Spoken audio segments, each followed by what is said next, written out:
எனக்கு ரொம்ப நாள் ஆசை நம்ம வீட்டிலேயே நெய் செய்யணும்னு. பாலாடையும் எடுத்து வச்சுட்டேன். ஆனா, இது கஷ்டமா இருக்குமோ, ரொம்ப நேரம் ஆகுமோ அப்படின்னு சொல்லிட்டு செய்யாமலே இருந்தேன்.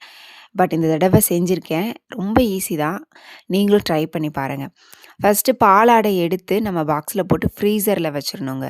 1 மந்த், 2 மந்த்ஸ் கழிச்சு நம்ம எடுத்துட்டு, என்னைக்கு நம்ம செய்ய போறோமோ, அப்போ 1 ஹவருக்கு முன்னாடியே நம்ம எடுத்து வச்சிரணும் வெளியில. அப்பதான் அது வந்து இளகி வரும்.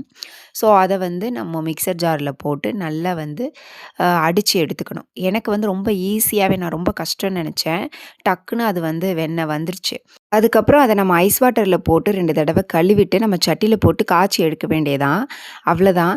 ஆனா, எனக்கு இந்த பார்ட் தாங்க ரொம்ப கஷ்டமா இருந்த மாரி இருந்துச்சு. ஏன்னா, எனக்கு 20 மினிட்ஸ்க்கு மேல ஆயிடுச்சு. அது வந்து நல்லா உருகி வர்றதுக்கு. எனக்கு அதுக்கு இடையில பயமாயிடுச்சு. ஐயோ! வருமா? வராதா? நம்ம தப்பா எதுவும் பண்ணிட்டோமா? ஏன்னா, இதான் எனக்கும் ஃபர்ஸ்ட் டைம். பட் நிஜமாவே ஃபைனல் அவுட்புட் சூப்பரா இருந்துச்சு. கொஞ்சம் கருவேப்பில, உப்பு போட்டு அத ஆஃப் பண்ணிட்டேன். பயங்கர அந்த அரோமா எம்மா சூப்பரா இருந்துச்சு. வீடு ஃபுல்லா அப்படியே பயங்கரமா இருந்துச்சுங்க. எனக்கு பயங்கர சாட்டிஸ்ஃபேக்ஷன் ஆயிடுச்சு. ஐயோ! நம்மனாலயும் இத பண்ண முடியும் போல அப்படின்னு சொல்லிட்டு.